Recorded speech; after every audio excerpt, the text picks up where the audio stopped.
Hey everyone, and welcome back to another episode of Kassick's Corner, a podcast for teachers, educators, anyone in the profession who just needs a place on the internet to talk about stuff, feel some things, and celebrate when necessary, because we all need each of those moments at any given day in this profession. So I kind of have a big episode planned today. Based on like the work that I've actually done to prepare for this. Like I actually went and did research, you guys. Like typically this podcast is supposed to just be like a fun thing, and I don't want it to turn into something that like requires me to go out and do a lot of research. But I think in engaging in a community like this is you have to make sure that the things that you're saying like are accurate, and that's like a huge part of like what I'm going to talk about today, because I posted a TikTok, and it was about a week ago I posted this kind of just randomly because I was scrolling through TikTok on my phone. I had kind of like a rough week because I was at the Speech and Debate Nationals, which is like a huge thing, by the way. Congratulations to everybody if you were there. And I had a great time. The kids I was with competing and the ones I were able to support, amazing job. So shout out to that whole community because it's great to be a part of it.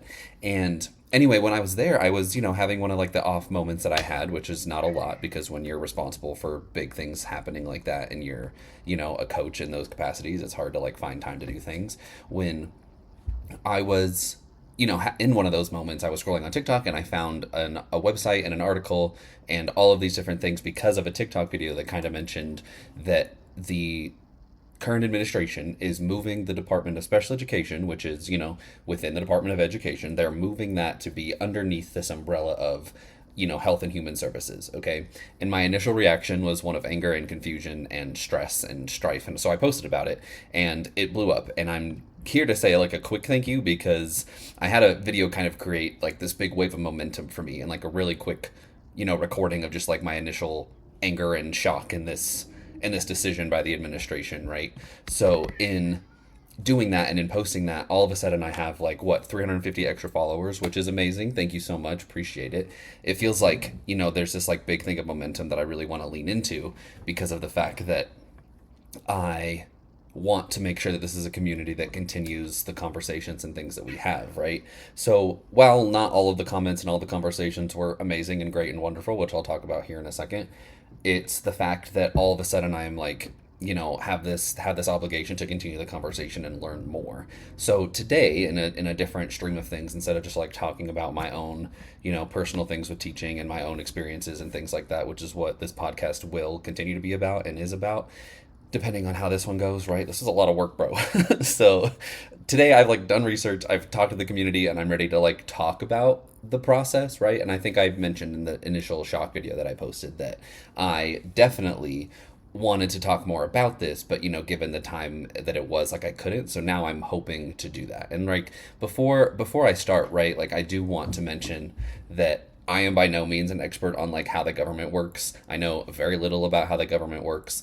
I do, however, understand education. I've been a teacher for 10 years. I have multiple licenses and like different specialties throughout education. I taught language arts for 8 years. I've done special education for 2 years. I'm a recently licensed school counselor. Like I have the education in the background to understand what's going on, right? I know the education system and I know how it works. I'm a little less, in depth on like the history of the education system and federally and like everything they provide, like down to the letter, like because that's not my job, like that's just not my area of expertise, and I shouldn't be expected to be. But today I did go and do some extra research because I wanted to make sure the things that I was saying were accurate and that there were reasons to back up like my analysis of the situation, right? Because what I'm going to start with is kind of like this personal moment, and then I'm going to go into some of the research and what they were saying, and then I'm going to kind of continue the conversation that was started kind of on that video that I posted. And that's going to kind of be the process for today. So, I'm not perfect in all of these things, which is why I'm like seeking that conversation, right? I don't know everything. And like I said, it's kind of impossible to me to expect that, right? Like this is my expertise, this is my experience, and that's kind of all I have to offer ever. So I'm excited to like continue that conversation, and like, please call me out, but like be respectful about it, right? Because it's like, I'm just a guy. Like I don't know you guys. Like I'm just here I'm just the one talking about it, and I, deserve some sort of attention for that, but like you don't have to be rude about it, right? Like it's not that serious. So hear my own, like, what this episode will be basically. And I know I spent 5 minutes kind of like defending it at this point, but what this episode is going to be is it's going to be a lot of like my own personal reactions to it. It's going to be like a lot of the research that I've done, and it's going to be a lot of like what I'm seeing in the world of teaching as it goes. So in order to like have that conversation, I did want to start off with like why I'm initially like shocked by this move. And honestly, the word shocked is like kind of up for debate, because it's like we knew this administration was going to do this. Like, they literally had a whole book that they laid it out, right? Project 2025. They literally laid it out for us, and like everyone seems to be surprised and about all these things that are happening, when literally they wrote their plan out and they shared it with us. So anything bad that's happening, like, you can't say that you weren't warned about it. And I think that's, so I'm not necessarily shocked. I guess I'm more concerned and worried about like the actual state of things, right? So what I want to start off with is kind of like my own personal contentions with this, right? And that kind of starts with what I've experienced in my own district, right? Like, I've been a special education teacher now for 2 years. I've been in and out of a couple districts in this role, and then also like obviously I've been in a few districts just as a role as a teacher in general.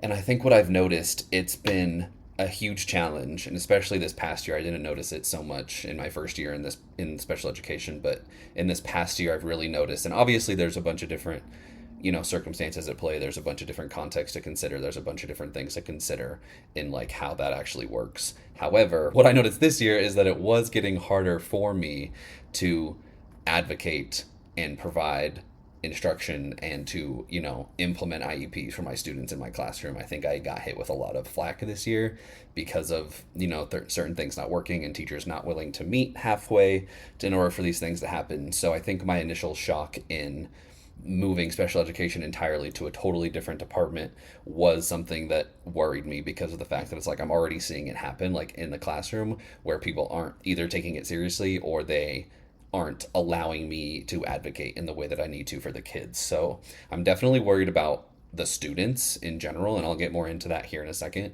But my own anger and concern and worry stems from like what I've already seen like on the ground floor, which is an unfortunate disregard for students with disabilities and students on IEPs just in general, and just like an unwillingness and an inability for these teachers to actually meet these accommodations. And I know that a lot of the audience, just by default of the profession, is that a lot of the audience is going to be general education teachers. And I'm like not here to say that everyone knows that you're doing wrong, or the fact that it's like you aren't trained well to do this. Like, I know there are 100 different thousand things going on in a classroom, and I know that it's hard to implement accommodations, and I know that putting them in a classroom where there's half the kids are on IEPs or 504s, like, it's impossible. Like, I get it. I totally get it. And me saying all these things and me advocating for the profession is not in any way devaluing those feelings, right? Like, I know how hard it is to be in a general education classroom, and I know how hard it is to have people advocate towards you for students in your room. Like, I totally get it. But in this role, it is my job as well to advocate for special education, and I've noticed this particular challenge in that role in the past year, right? So that kind of goes into this next piece, this talking about, I got a bunch of comments that were like, girl, like, chill out, like, you're fear-mongering and you're being negative. And it's like, first of all, that video was like maybe 25 seconds, like, I don't even know. And I think the idea here is that like I'm confused and worried, and I'm very much willing to like hear you out. I think a lot of the conversation in the comments was, I'm definitely here to listen. Like, I commented on most of the things that were said. And I just can't believe that some of you, and not all of you, right? Like, I don't know what you guys do. I don't click on your profiles all the time. If you say something mean, I do, because then I just block you. But the idea is, I'm not necessarily trying to be negative and fear mongering. I'm just putting my opinions out there. And if that is somehow negative and fear mongering, well, then like, don't fucking watch my videos, bro. Like, I don't know. And it really worries me that, like I said, some of y'all are educators, and I don't know, you're just like rude. And I think that's crazy. So maybe don't. Maybe don't be a teacher if you want to be like rude and stuff like that. I don't know. Maybe that's a hot take.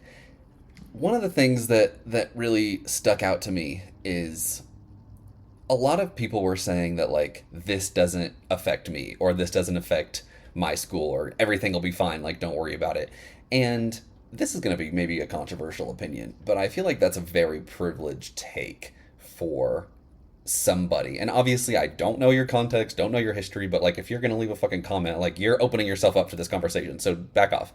it's a very privileged take of you to say that this move doesn't affect you in any way and everyone will be fine and okay. Like, for one, like, you don't understand everyone's situation. For two, if you don't have a disability or you're not connected to anybody with a disability, or if you're not responsible for a student going through this program or having an IEP or advocating in an IEP, then, like, frankly, your opinion doesn't matter. It's a very privileged take of you to say that, oh, I'm going to be fine, like it doesn't matter.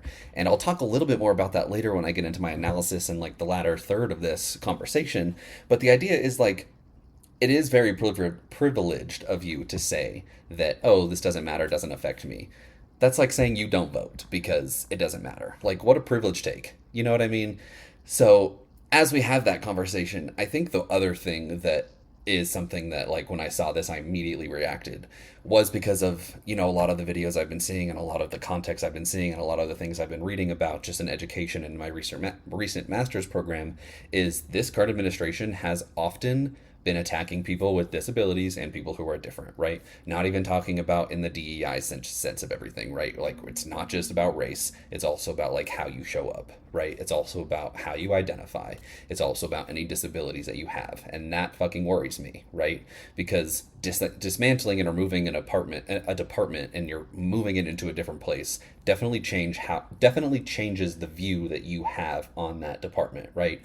Because if I am in charge of these departments and I decide, oh, I'm not going to take special education, I'm going to actually move it to health and human services, that kind of just changes the label all entirely, right?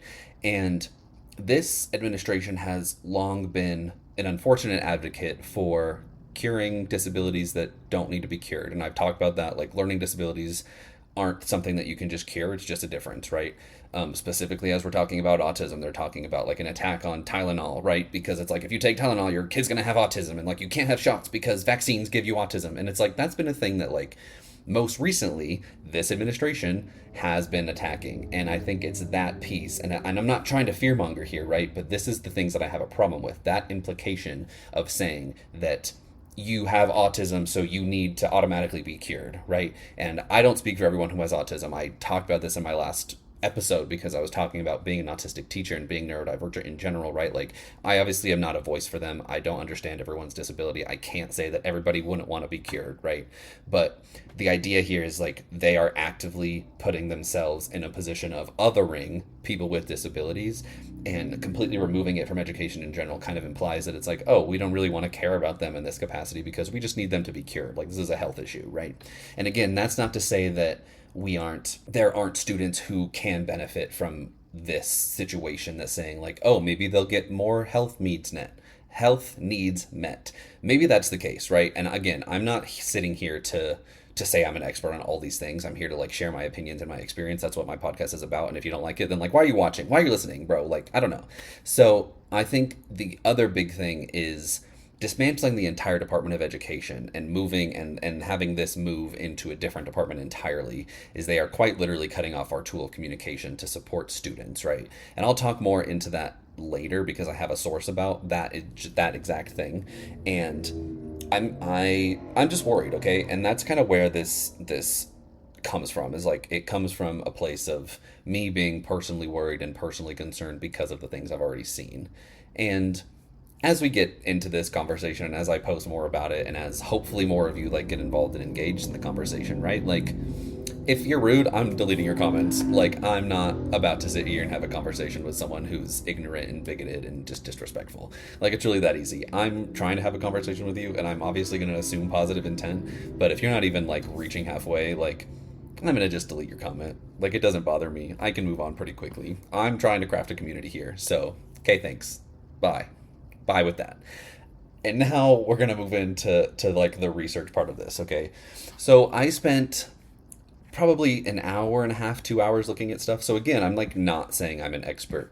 And I found a few articles, and I found 4 or 5, and most of these are from peer-reviewed sources because I was still using my master's program's connection to, like, get access to these things, because I also think it's a problem that academic resources are like cut off from the general public. They're behind a paywall, or they're behind like some sort of subscription service, or you have to like log into some special account that like gives you permission to like be educated. And like that pisses me off. Like why aren't scholarly resources available for everyone? You know, it's like, why do I have to go out of my way to pay you to access active and current research in the field that I'm in, right? Like, I feel like that is a problem in society, and why everyone's so uneducated is because like we can't even access the most recent material anyway. We can't access those stuff that's like at the top of the pyramid, and like where this information is coming from, right? Like, there are paywalls everywhere. And if we're talking about a literacy crisis and we're talking about like an uneducated populace, like that is where it starts. Like, I should be able to access all of these things. Okay. I kind of freaked out there for a second. I'm very sorry. Anyway, I'm going to start here, and then I'm going to move into kind of like my analysis of this, right? So there's an article by Yellen Bateman, 2024. It says the critical nature of collaboration in special education, an analysis of the IDEA, the Individuals with Disabilities in Education Act, right? So IDEA is kind of like the governing federal document for students with disabilities, right? And again, I'm not going to go into the history of it all. You can look that up if you're curious. But this article really focuses on like the importance of not only like IEP teams and student teams in a building to collaborate, but it also talks about like the collaboration of like every stakeholder in the situation, right? So I pulled out a few quotes in the context of this article, and I just wanted to read them and kind of go in depth about what that's saying. So this first one, it says the evolution of IDEA came from its initial focus on access to education to its current emphasis on accountability and outcomes underscores the importance of collaboration, not only as a procedural requirement, but as a substantive goal. So what this is saying actually is like kind of counterintuitive to the conversation that I'm trying to have, right? Where it's saying that like IDEA used to be this thing of like, hey, we're going to give access to education, and now all of a sudden we're focusing on accountability and outcomes, right? Because we're not talking about collaborating with everybody. So that's, again, like, I don't know if I've said this in this whole episode just yet, in my whole rant that I've already talked about, but I'm also not here saying the Department of Education is perfect, because like that would be an insane take. Like, we know education in this country is not valued. We know education in this country is kind of a mess, but I think this is just adding to the mess. It's like, let's just take Bikini Bottom and move it somewhere else. Like, that's kind of what we're doing, and I like, it should stay where it is all I'm saying, because if it's going to serve the purpose that it needs to serve, it needs to stay around, right? So this source specifically is kind of talking about how it's like, yeah, it's kind of changed. Instead of like being this thing that's like giving access to education, we're moving it to more of accountability, which isn't really what I think the federal thing should be doing. There is a lot of, accountability that comes from that, but the goal should be like implementation and advocacy of like supporting more students, right? Further, the article says, the role of administrative and policy guidance from the U.S. Department of Education highlights the ongoing need for clarity and support in implementing the collaborative mandate of IDEA.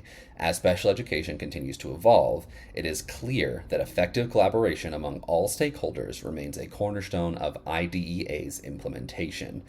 Meaning, basically what this is saying is it's saying that we need to make sure that collaboration across stakeholders is happening, right? So that's at your school level, that's at your district level, that's at your state level, that's at the national level, right? Because if we don't all come together to implement this federal document, this Disability Act, then like it's not going to do anything that it needs to, right? Like, the Department of Education definitely has work to do in like providing clarity and implementing these things, but this article also argues that it's like, yes, it needs to exist, because without it, we can't collaborate in the way that we need to support all students. And I think that's really what it comes down to, right?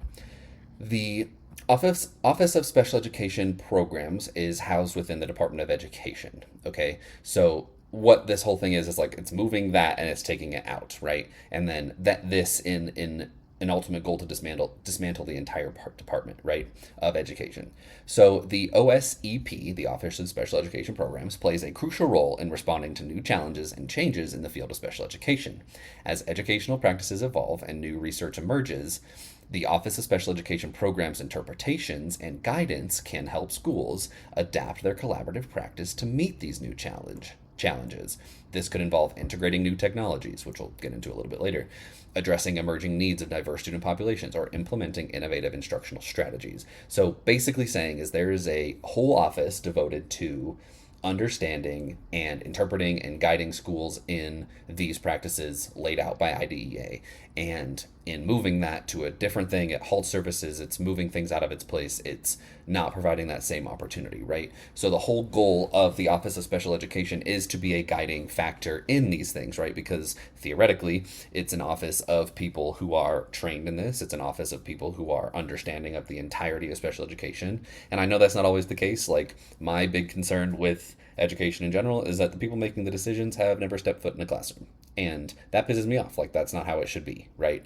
But I'm talking about, in a perfect world, this is what we should have, and we are very close to getting that. Should we not start taking it apart, right? Like, it's been 50 years, maybe we're not super close, but the idea is that removing this is kind of taking out a key component of like what the ultimate goals are, right? So basically, the Office of Special Education Programs is the key thing that's responsible for overseeing the administration and implementation of IDEA.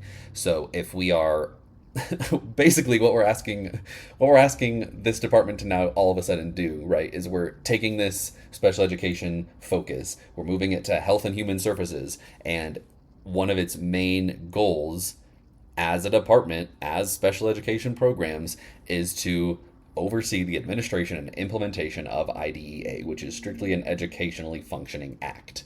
And in order to focus on education, shouldn't you be in the Department of Education? Like, that's the part I'm struggling with, right? Like, if we're talking about an Office of Special Education that's meant to support and implement new strategies and innovation for special education and education in general, it should be within the department that also helps other students with education. So if we are suddenly removing that and we're saying, hey, special education, you're actually going to be in health and human services now, how are they going to be more apt to provide that support to and through IDEA?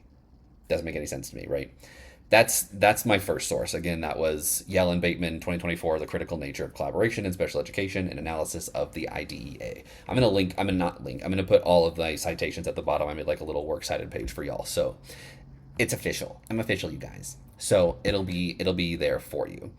The next one is a very specific article that talks about kind of how COVID-19 has impacted both the federal laws and then all of these other things, but they talked about special education law specifically. The title of the article from Pearson, Young, and Pearson is in 2024 is called Special Education Law, How the COVID-19 Pandemic Has Impacted FAPE, Child Find, and FERPA Laws. So this is a direct connection between how COVID has kind of impacted all of these different federal things. And I have one quote here, and that's all for this one. The U.S., Congress, and the federal court systems have acted on numerous occasions to establish procedures, protections, and mechanisms for funding to protect special education students and their rights. Additionally, the need to administer the legislative goals of special education law and court decisions has led to an additional guidance by the executive branch through the United States Department of Education and local state educational agencies to create rules for providing these services.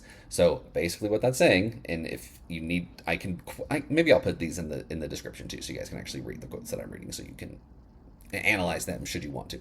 The idea is that the Congress and federal court systems, they are establishing these procedures, right, to protect this thing, but then through the Department of Education is they are creating the rules and providing the services, right? So like we can have all these laws and things, but it's through the Department of Education they're providing these services. So should we take that away? There's not a lot of avenues in which that these things can actually happen. So that's a problem. The next article I found is actually a very specific one. It's a letter to the U.S. Secretary of Education by Mark Riccobono, and he is an advocate for specifically like blind and students who are impacted in their ability of sight, right? Like where students are disabled in their sight. And while this is a very specific example, it also gives an example of just one group of students that this actively impacts, right? And there is some like good background here that I think provides clarity to some of this conversation.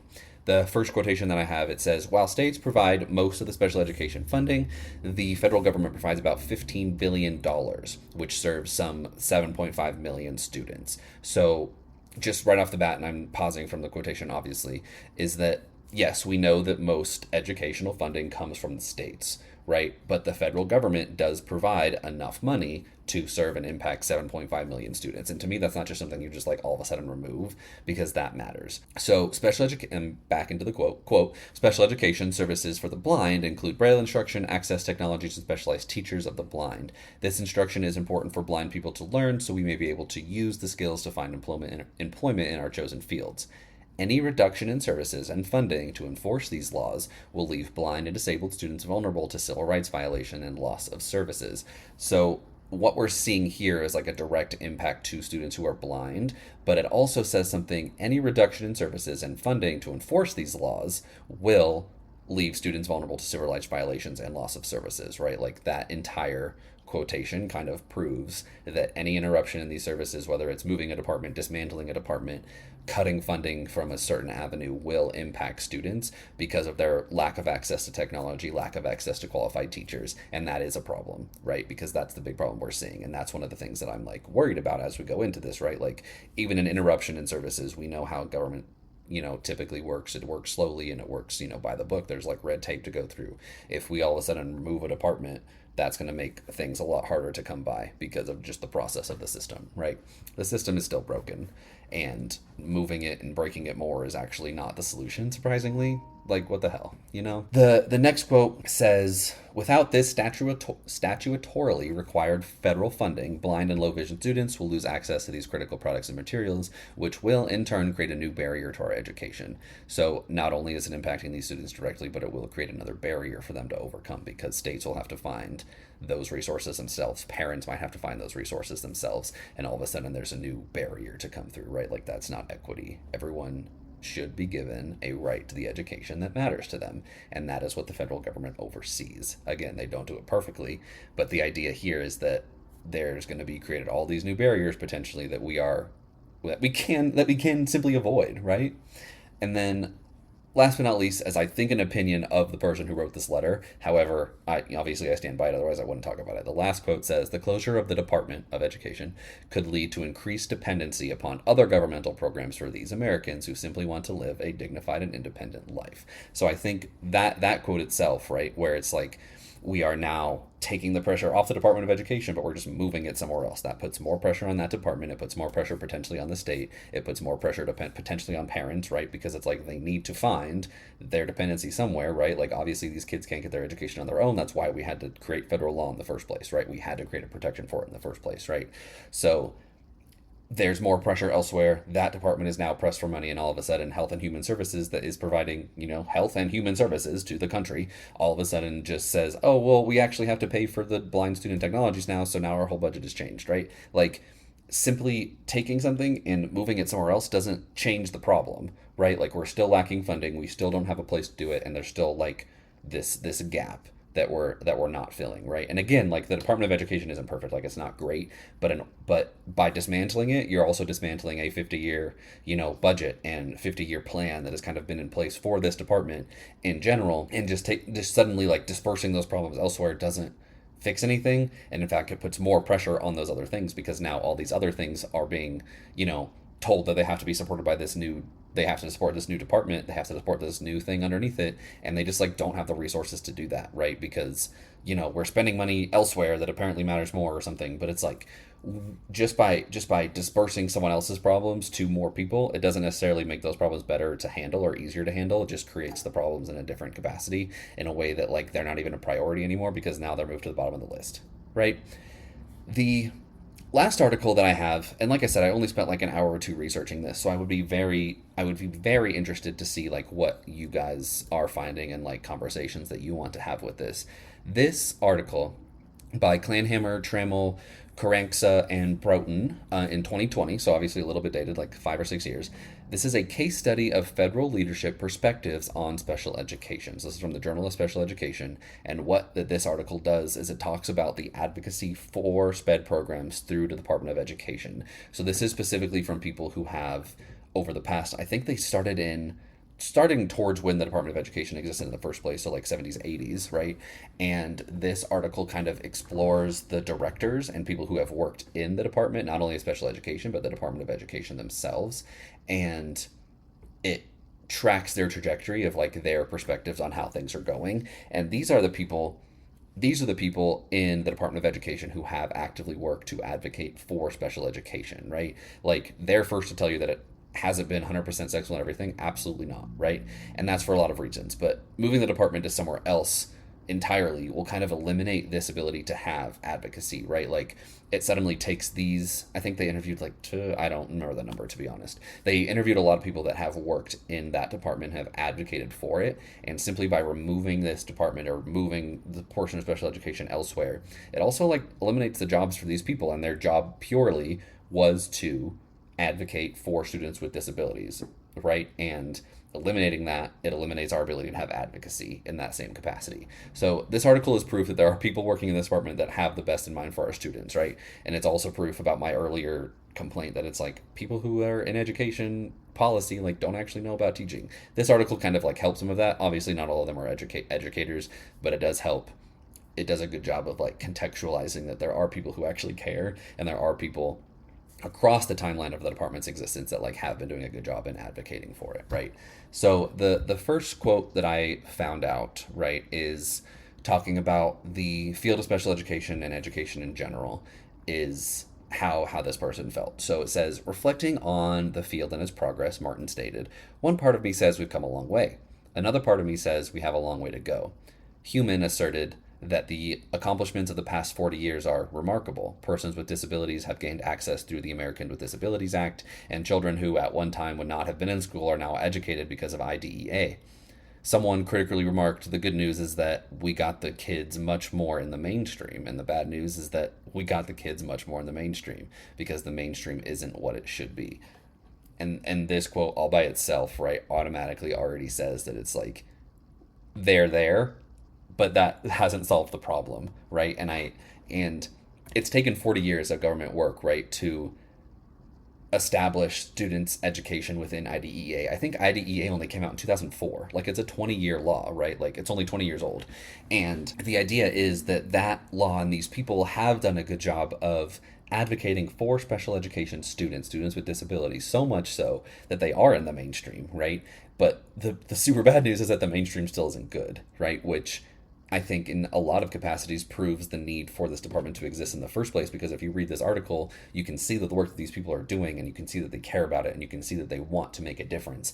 And by solely eliminating that department or moving it somewhere else, we are basically saying it's like, oh, we don't fucking care about students like this because we don't want to, right? Like, we don't want to put that in for them. Again, we are losing that ability to advocate in a system, right? And there's a few things that I want to like end with in this conversation before I get into like my own opinions and analysis of all these different things, right? This one speaks to like the history of something that I think is super timely, because surprise, Trump isn't the first Republican person that wanted to take away the education department, right? Like, this is not news. Like, this is something that people have been trying to do for a long time.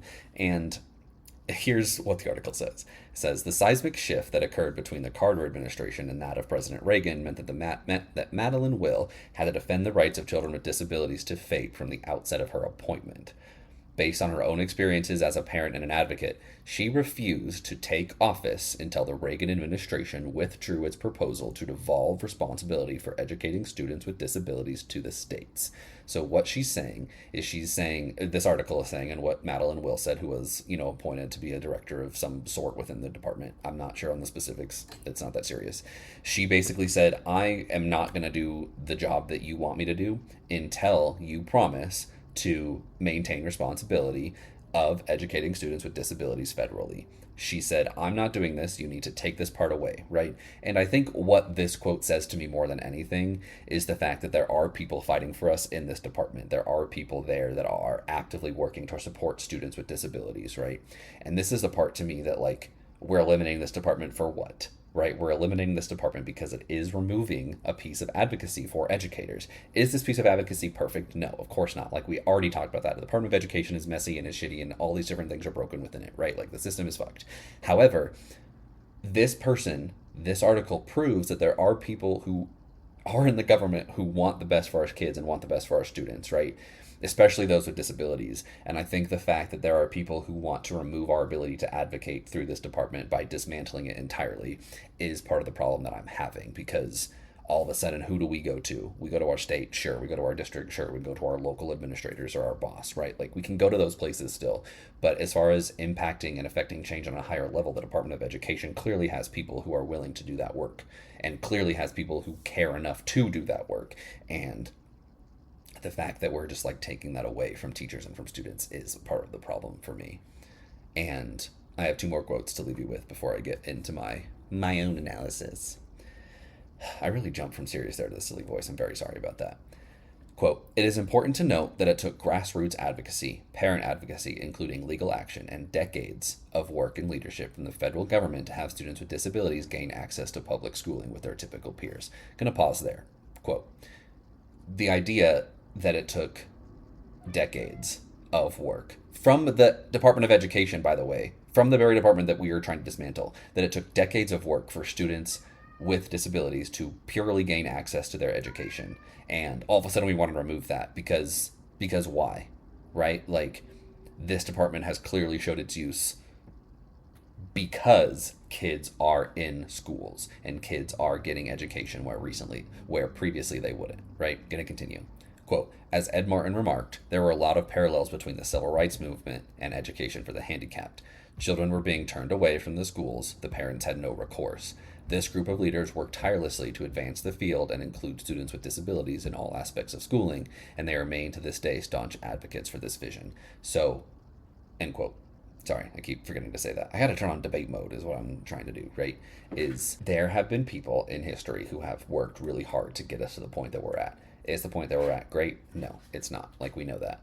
But there are people there who are trying to do it for us, right? Like, there are countless cases of this happening in schools where it says in this exact quote, right, that like parents didn't have a path to follow and now they do. They have federal protections, they have their IEPs, they have FAPE, they have IDEA, they have all these different laws that are in place to support them because parents needed it. Otherwise, it wouldn't have existed in the first place. Like, if we didn't need the Department of Education, then why does it exist in the first place, right? Because clearly somebody found a need for it, and now all of a sudden we're taking it away. Like, I don't understand that. Because we had a need for it at the beginning, and now all of a sudden that need is gone. Like, no, that need is not gone.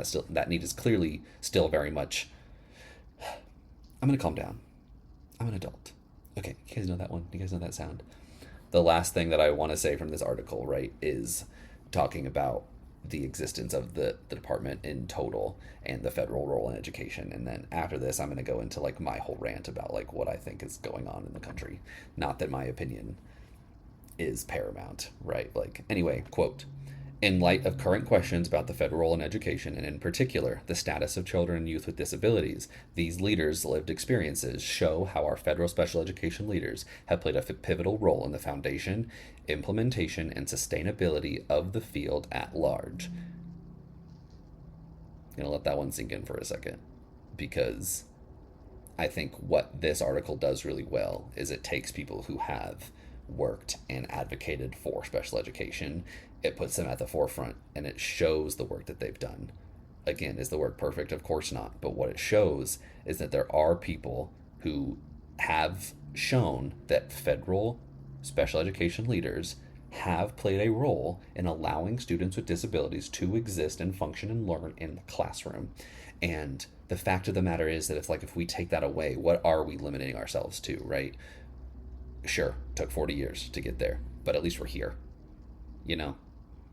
And I'm going to wrap up like that kind of like research avenue, because now I kind of want to get into what I feel like this means. And I'm going to start with the Department of Education itself, right?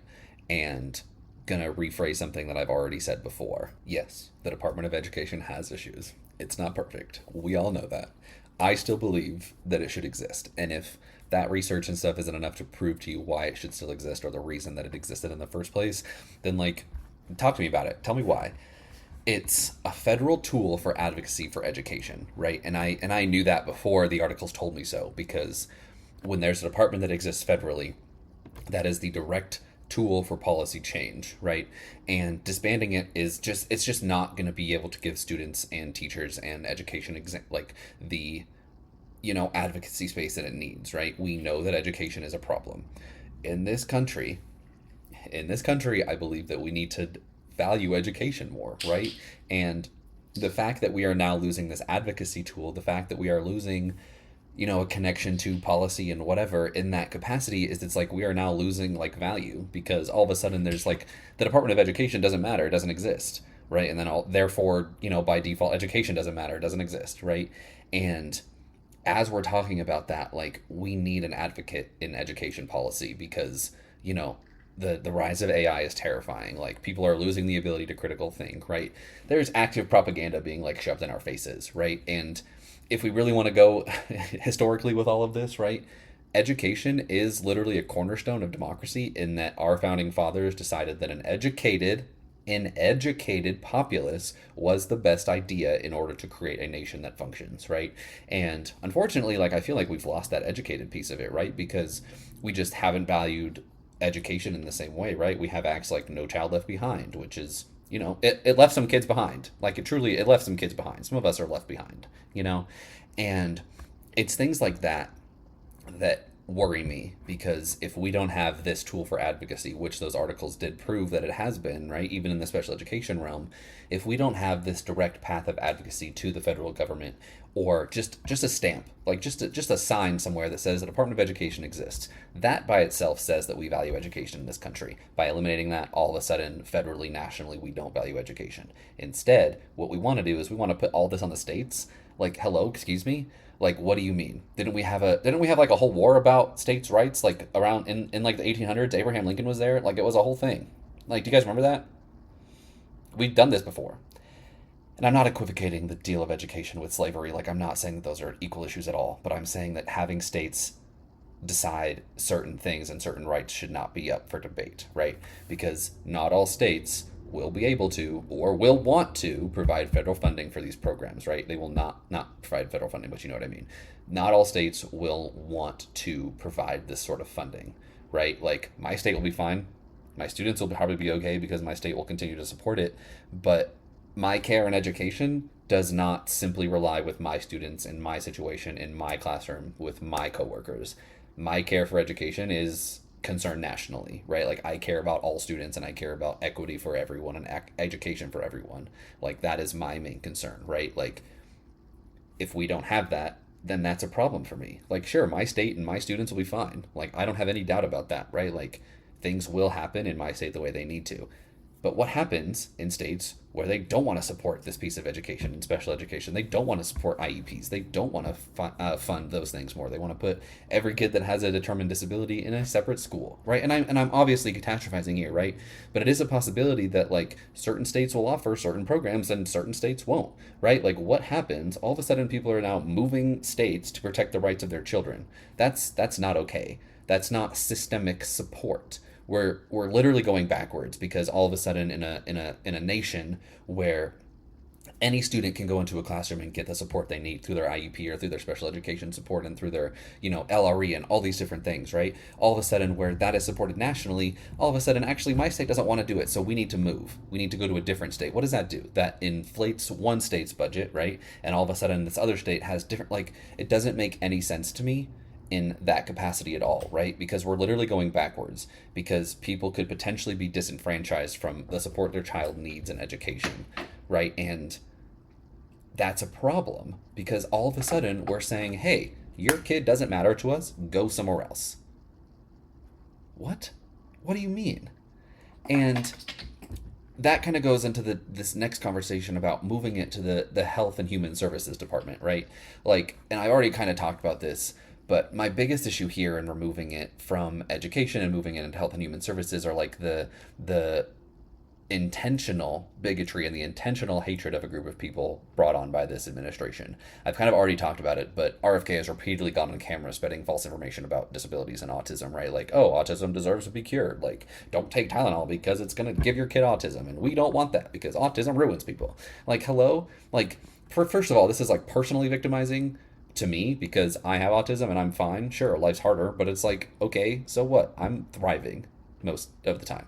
And the idea is, like, I don't feel like I need to be cured. And we've talked about this, right? Like, the fact that we are now taking this label and saying, okay, it used to be in a place where you could advocate for needs for your kids, but now all of a sudden it's moving to this place where, like, we're probably going to try to cure it because it's a disability and we need to fix it, right? And again, I already talked about this at the start of the episode, and I'm not here to speak for everyone that has a disability, but the idea is that we are trying to like eliminate that from our society, and I feel like that's a problem because learning disabilities, dyslexia, like that kind of stuff, one doesn't need to be cured. Like we can support that. Like that's our job as teachers is to support education and to support children, right? They don't need to be cured, they need to be supported. They don't need to be cured, they need to be supported, right? Like and one of the arguments is going to be, well, like a lot of kids with disabilities have a lot of health issues, right? Like a common thing with people with autism is a lot of like diet restrictions, right? Like that's a thing that happens. Like there is health concerns. I agree. They need support in those health challenges, right? They also need to access those things concurrently with an education, right? We're not going to take an autistic kid and we're going to put him in the hospital because he needs a special diet. Like, what do you mean? Two things can and should exist, and we don't need to merge them together because a kid deserves an education and a kid deserves health care. Oh my God, and now all of a sudden we're on a different conversation about nationwide health care and why that's a natural right. And, we don't have time for that conversation. But that's kind of that circular argument, right? Because people are going to argue that it's like, yeah, lots of students with disabilities have connected health issues, but we're not providing national health care for them. We're not providing that opportunity for them. We're asking them to go out and get it themselves. And we can't do that with education because that creates inequities across the board. And that's just like a huge problem for me. Okay. And I've realized that there have been some moments in here where I have talked much faster and got much angrier. And I'm here to tell you that this is par for the course of like what my life looks like. So I need to one, I need to calm down. I'm an adult. Do you guys know that? I already asked that. Okay. I'm gonna wrap up here in a second because I feel like if I go on any longer, you guys are just gonna get equally angry at me, or you're just gonna like, want to tell me all the things, and like I accept both. Please give both because engagement counts, right? So if we're going to end this on something, I kind of want to end it on like the moral of the story, right? And the first thing that I want to say, right, is like we need a governing body to hold states accountable. We need to make sure that education and access to education for all types of students is equitable across the board. We need something to hold the states accountable, right? And we've tried that in the past. We've done the Common Core. We've done No Child Left Behind. We've done all of these things. Have they worked? Obviously not perfectly, right? But if we all of a sudden lose the Department of Education, our ability to govern and naturally advocate for and value education in this country is just not going to happen because of the fact that it's like we need a governing body to hold states accountable, to protect students, to protect families, to protect teachers, to make sure that those things are upheld. Because if they're not, then all of a sudden our educated populace is shit. Like it's fucked. Like nothing matters, right? So again, certain states will be fine. My state will be fine. Certain states will be okay. We need a governing body that says what they need to do in order to be successful. Okay. The next piece is a big moral of this, right? Is I don't want students with challenges to lose their supports. That would be the detriment of education everywhere, right? And I think that's my worst fear in all of this, right? Like I said, things take a long time to change. Things take a long time to happen. My students will be okay. My state will be okay. My families will be okay. But I don't want any kid to have to go through something that impacts their ability to access their education. I don't want families to have to go out of their way to advocate or move or find the support that should be inherent in the school system anyway. And I don't care if that's a hot take. I don't want students to lose their supports because they need them. That's why they're there. That's why they have IEPs. That's why they have accommodations. We're not just going to take them away. Not last, my bad, I have two more. You thought you were off the hook there. No, I have two more. One is the overarching kind of like theme here, right? Isn't that special education is moving or the Department of Education is dismantled, right? I think the real issue comes down to like I want society and this country to value education so much more than it does, right? We often put school on a back burner. We often say like we need to prepare kids for the workforce. We need to do all of these things, right? Like we aren't pushing kids to go to college. We aren't pushing kids to do these things. We're basically saying it's like, oh yeah, show up and like comply and you'll get an A. And it's like that's not what education is, right? And I could go on and on about what I believe education is and what I believe education should be and all those different things, right? But in general is I just want education to be more valued by society, because if we valued education as much as we value certain other departments that are receiving billions and trillions of dollars of our funding, if we valued education that much, then we wouldn't be having this conversation, right? Because we would inherently understand that it's like removing that would be a problem. It's like if I walked up to you and said, oh, let's delete the Department of Health and Human Services. Hello? What? That's like a crazy take, right? Like, let's delete the Department of Interior. Let's delete the Department of Defense, right? Like, those kind of hot takes like aren't happening. People aren't saying like, let's leave defense to the states. Hello? Hello? What do you mean? Right? That's crazy if I were to say that. That would be crazy if I said that. Maybe we don't need that department at all. Okay. You know what I'm saying is it's because as a country, for whatever reason, we value these things more than we value education. And that's why everyone's like, oh, yeah, get rid of education. We don't fucking care. Get rid of the department. It doesn't do fucking anything. Like, it doesn't help anyone. Like, nothing is going to change. Hello?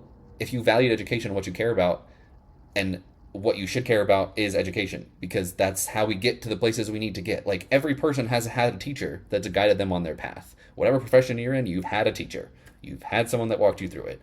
And that process and that education should be valued more. And I have, like I said before, I have fucking teachers in my comments that are saying it's like, oh, everything's gonna be fine, like, don't worry about it, why are you stressed? It's like, girl, because I actually care about the system itself, and I want the system to be better, because I want education to be valued. And a lot of people are just like not getting that, right? Because again, I know that things in my corner are probably gonna be fine, but as we look at the system and the, systemic overworkings of it all, right, everything is not going to be okay because we don't value education enough yet, right? Like, we just don't. I have a very vivid memory of there's a bill in my state that was like going to get passed to provide more funding through education, whether it was like through whatever avenue, I don't remember. Like, there's been a bunch, right?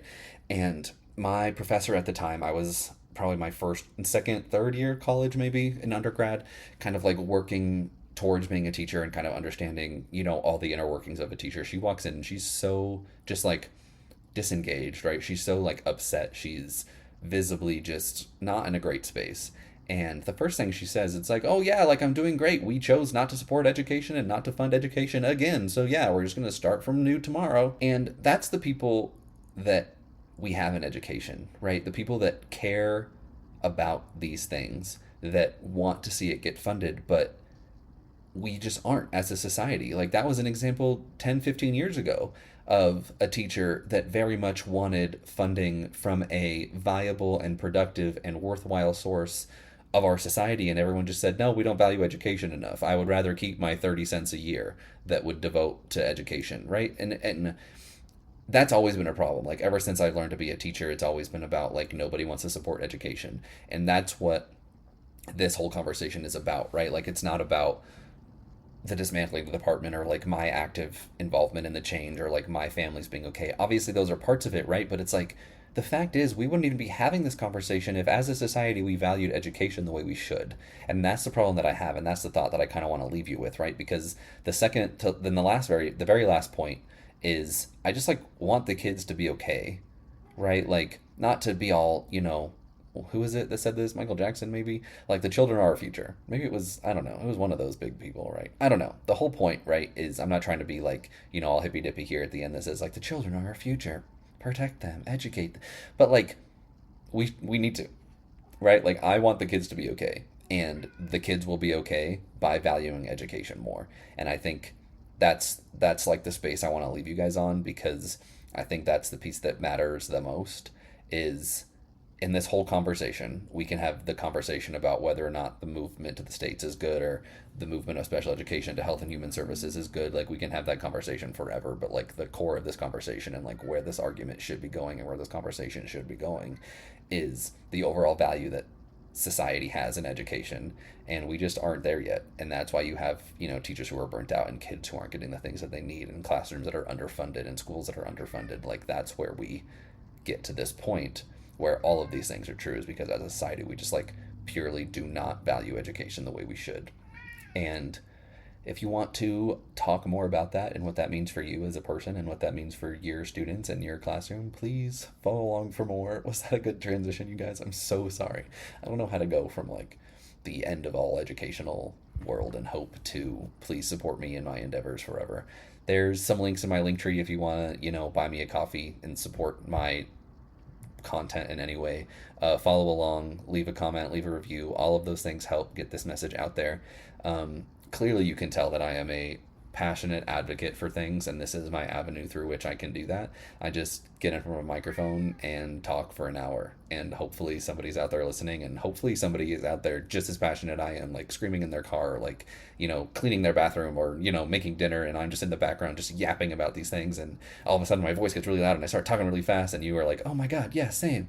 And I want that conversation to happen. So please, in any way that you can, please, you know, find a space to engage in the conversation, leave a review, slide into my DMs, leave a comment, follow me on all of the things. Like I said, if you want to support it in a different way, there are links for you to do that as well.